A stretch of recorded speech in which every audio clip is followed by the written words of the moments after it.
Last time, we started looking at the many different rules in the book of Leviticus and how it's important to remember that these laws are specific commands to specific people in a specific time period. The name Leviticus refers to the tribe of the Levites, who were given special commands to follow as a part of the Sinai covenant. The Levites became Israel's priests and were entrusted with the task of offering different atoning sacrifices to God on behalf of the people, as well as making sure the people followed the law. The last section of the book is addressed specifically to the Levitical priests. First, we have some general rules for priests, such as don't shave your heads, don't cut yourselves, don't marry prostitutes, don't have messy hair, stay away from dead bodies, and don't disrespect the offerings people give to God. We're then given a list of people who cannot become Israelite priests, including blind people, lame people, deformed people, people with crippled hands or feet, hunchbacks, dwarves, people with poor eyesight, people with festering or running sores, and people with damaged testicles. It's then followed by a list of what is considered to be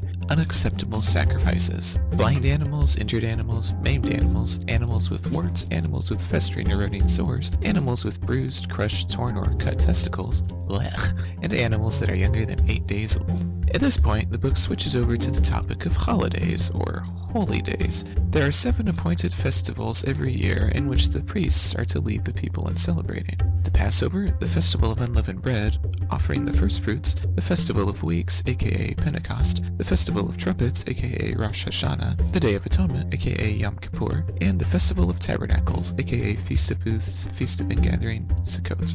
Now, what's interesting about these festivals is that when you compare the details of these festivals from the Old Testament with the events of the life of Jesus that occurred during these festivals, you find some unusual patterns.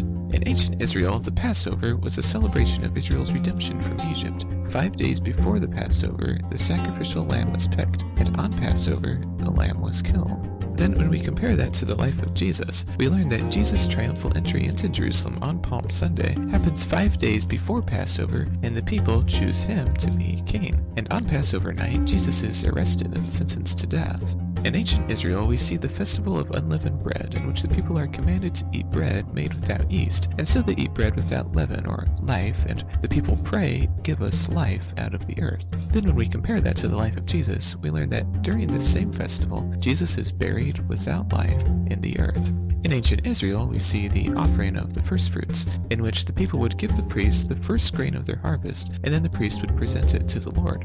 Then when we compare that to the life of Jesus, we learn that Jesus rose from his earthly grave at the beginning of this feast. Jesus came to be known as the firstfruits of the resurrection, and Jesus also ascended into heaven near the end of this feast. In ancient Israel, the Festival of Weeks, aka Pentecost, comes exactly 50 days after the Passover. It is a celebration of the giving of the law at Mount Sinai, at which time Moses put to death 3,000 rebels. Then when we compare that to the life of Jesus, we learn that the Holy Spirit comes exactly 50 days after Jesus' death. The Holy Spirit is known as the law written on our hearts, and the Spirit filled 3,000 new believers with life on that day. In ancient Israel, we also see the Festival of Trumpets, aka Rosh Hashanah, where on the first day of the 7th month, the people are to have a day of Sabbath rest, a sacred assembly commemorated with trumpet blasts. Now, when we compare that to the life of Jesus, we don't see much of anything, other than the fact that we're told that Christ will return at the sound of a trumpet blast, leading some scholars to speculate that the second coming of Christ will occur on this holiday. But again, that's just speculation.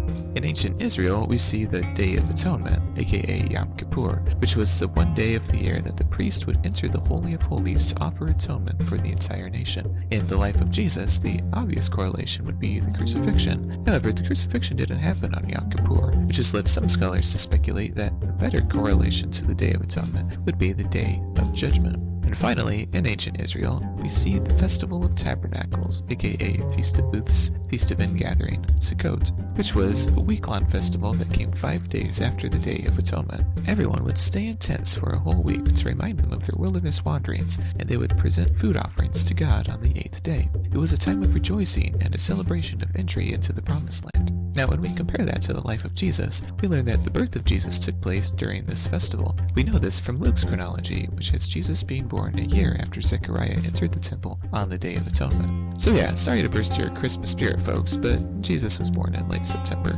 Maybe Walmart was onto something.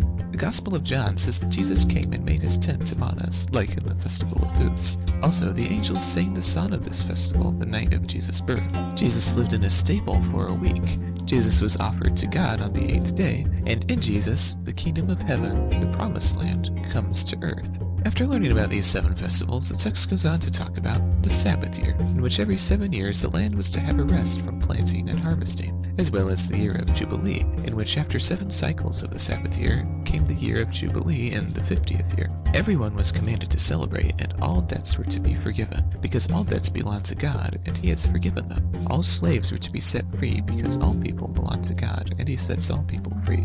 All property would be returned to its original owners, because all the land belongs to God, and everyone was commanded to look out for poor people, because God looked out for Israel when they themselves were poor in Egypt. God then lays out the consequences for his people's actions, letting them know that they will be rewarded for their obedience and punished for their disobedience. If they obey, God says, I will send you rain in its season, and the ground will yield its crops and the trees their fruit. I will grant peace in the land, and you will lie down, and no one will make you afraid. I will look on you with favor and make you fruitful, and increase your numbers, and I will keep my covenant with you.